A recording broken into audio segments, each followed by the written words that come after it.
কোটা সংস্কার আন্দোলনকে ঘিরে চলমান কর্মসূচির অংশ হিসেবে বিক্ষোভ সমাবেশ ও মিছিল করেছে ইস্ট ওয়েস্ট ইউনিভার্সিটির শিক্ষার্থীরা। বিক্ষোভ শেষে মিছিল করে তারা। এ সময় মিছিলের সামনে ও পেছনে থেকে নিরাপত্তা দিতে দেখা গেছে পুলিশ সদস্যদের।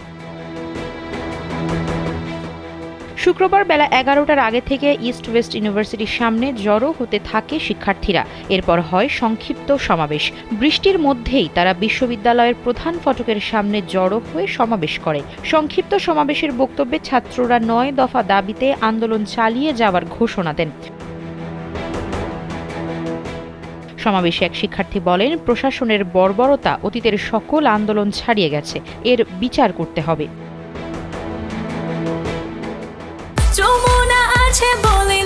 যমুনা রেফ্রিজারেটর, খাবার ফ্রেশ তো লাইফ জম্পেশ। বেলা ১১টা ২০-এর দিকে পুলিশ সদস্যরা এসে হাজির হন। তারা ছাত্রদের সঙ্গে কথা বলে মিছিল কোন পর্যন্ত যাবে তা জেনে নেন। এরপর বেলা ১১টা ৪০-এ মিছিলটি বের হয়। তারা ইস্ট ওয়েস্ট ইউনিভার্সিটির ফটক থেকে মিছিল শুরু করে বাড্ডা রামপুরা সড়কের দিকে যায়। সেখান থেকে ঘুরে ইস্ট ওয়েস্টের সামনে এসে মিছিল শেষ হয়। ফেরার সময় পুলিশি পাহারায় মিছিলটি আসতে দেখা গেছে। ডিএমপি বাড্ডা জোনের সহকারী কমিশনার রাজন কুমার সাহা জানান, তারা শিক্ষার্থীদের প্রতিপক্ষ নন। তাদের শান্তিপূর্ণ আন্দোলনে দুষ্কৃতিকারীরা যেন প্রবেশ করে সহিংসতা করতে না পারে সেজন্য নিরাপত্তা দেওয়া হচ্ছে। শান্তিপূর্ণভাবে মিছিলটি শেষ হয়েছে বলেও জানান।